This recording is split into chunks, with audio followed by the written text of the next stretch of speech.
You, John Fitzgerald Kennedy, do solemnly swear. I, John Fitzgerald Kennedy, do solemnly swear. That you will faithfully execute the office of President of the United States. That I will faithfully execute the office of President of the United States. And will, to the best of your ability. And will, to the best of my ability. Preserve, protect, and defend the Constitution of the United States. Preserve, protect, and defend the Constitution of the United States. So help you God. So help me God.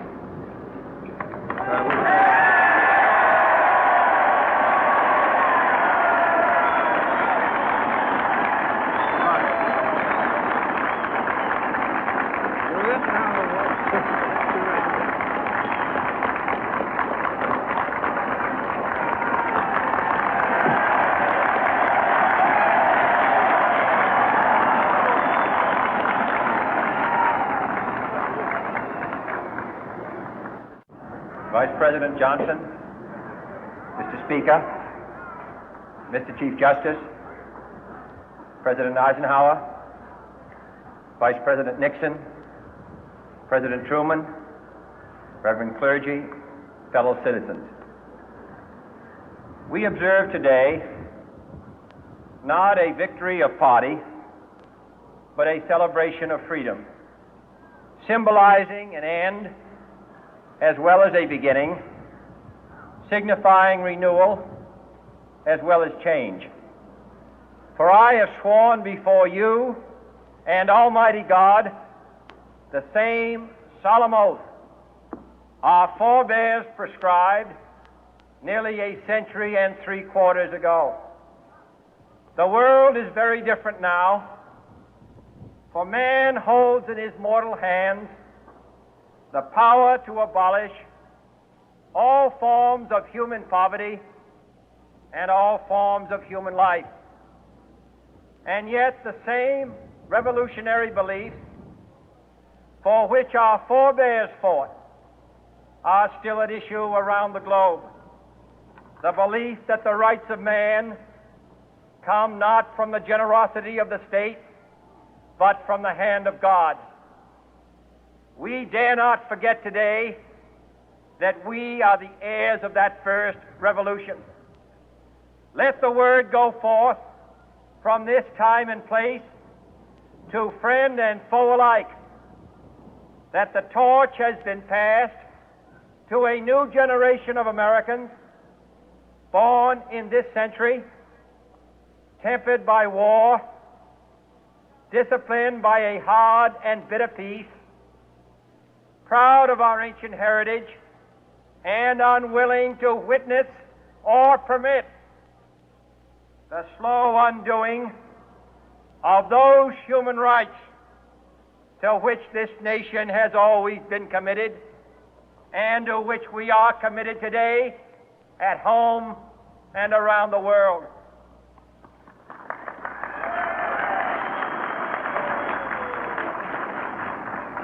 Let every nation know, whether it wishes us well or ill, that we shall pay any price, bear any burden, meet any hardship, support any friend, oppose any foe to assure the survival and the success of liberty.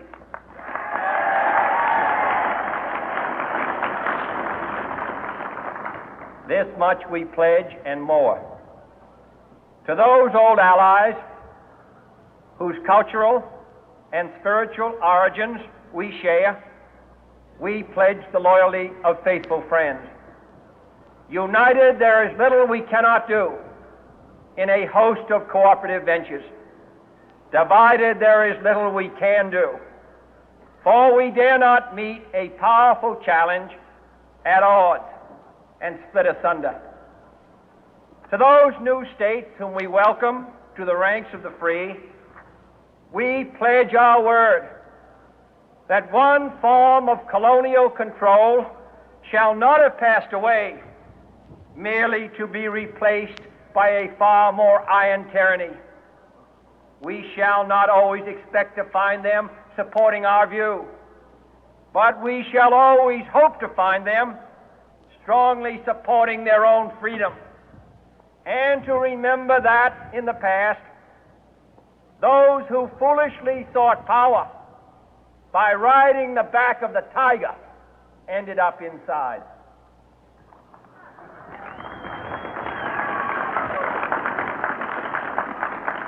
To those people in the huts and villages of half the globe struggling to break the bonds of mass misery, we pledge our best efforts to help them help themselves for whatever period is required, not because the communists may be doing it, not because we seek their votes, but because it is right.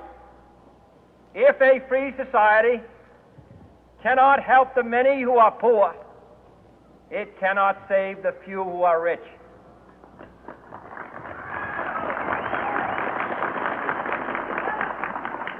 To our sister republics south of our border, we offer a special pledge to convert our good words into good deeds, in a new alliance for progress, to assist free men and free governments in casting off the chains of poverty. But this peaceful revolution of hope cannot become the prey of hostile powers. Let all our neighbors know that we shall join with them to oppose aggression or subversion anywhere in the Americas. And let every other power know that this hemisphere intends to remain the master of its own house.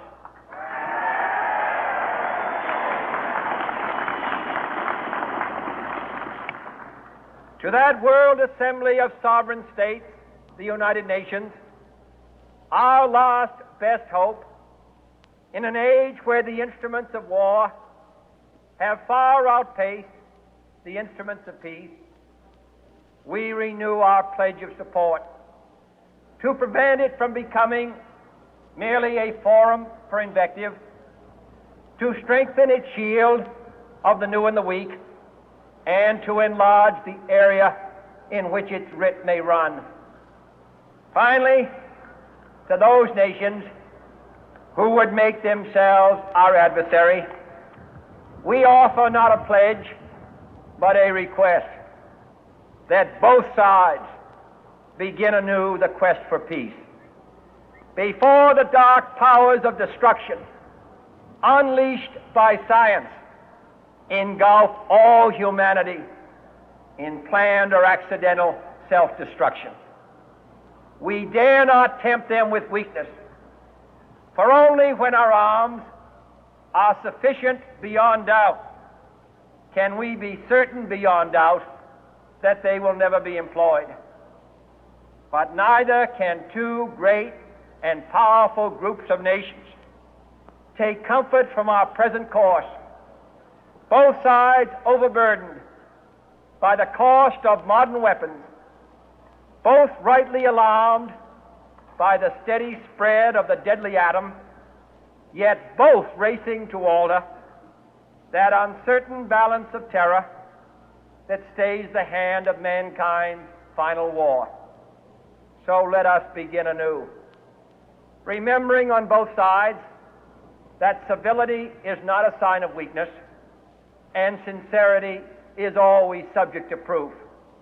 Let us never negotiate out of fear, but let us never fear to negotiate.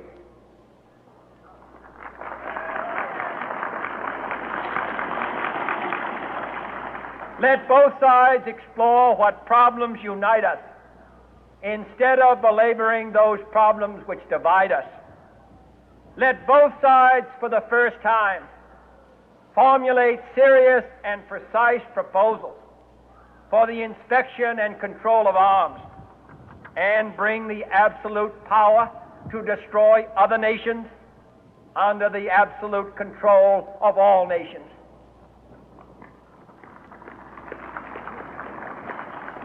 Let both sides seek to invoke the wonders of science instead of its terrors. Together, let us explore the stars, conquer the deserts, eradicate disease, tap the ocean depth, and encourage the arts and commerce. Let both sides unite to heed in all corners of the earth the command of Isaiah to undo the heavy burden and let the oppressed go free. And if a beachhead of cooperation may push back the jungle of suspicion, let both sides join in creating a new endeavor, not a new balance of power, but a new world of law, where the strong are just and the weak secure and the peace preserved.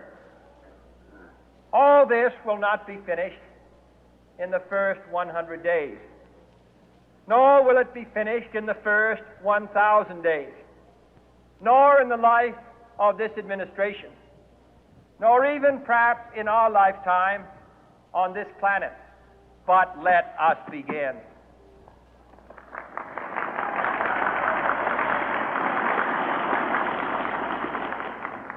In your hands, my fellow citizens, more than mine, will rest the final success or failure of our course.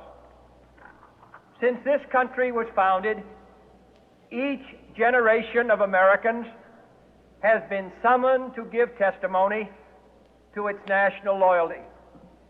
The graves of young Americans who answered the call to service surround the globe. Now the trumpet summons us again, not as a call to bear arms, though arms we need, not as a call to battle, though in battle we are, but a call to bear the burden of a long twilight struggle, year in and year out, rejoicing in hope, patient in tribulation, a struggle against the common enemies of man, tyranny, poverty, disease, and war itself. Can we forge against these enemies a grand and global alliance,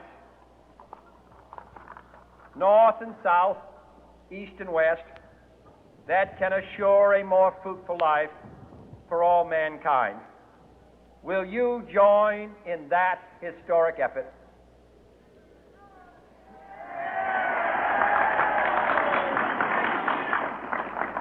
In the long history of the world, only a few generations have been granted the role of defending freedom in its hour of maximum danger. I do not shrink from this responsibility. I welcome it.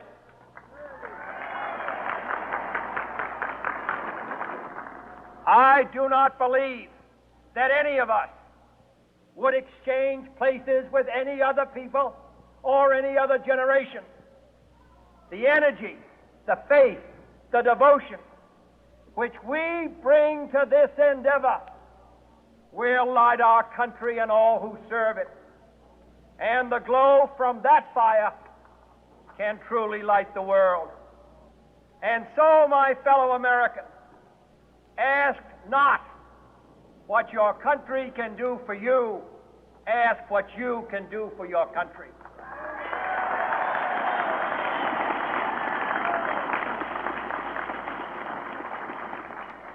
My fellow citizens of the world, ask not what America will do for you, but what together we can do for the freedom of man.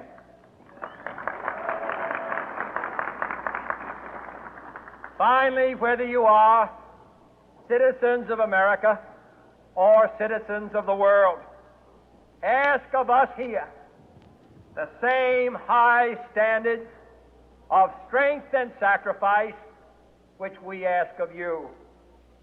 With a good conscience, our only sure reward, with history the final judge of our deeds, let us go forth to lead the land we love, asking His blessing and His help, but knowing that here on earth God's work must truly be our own.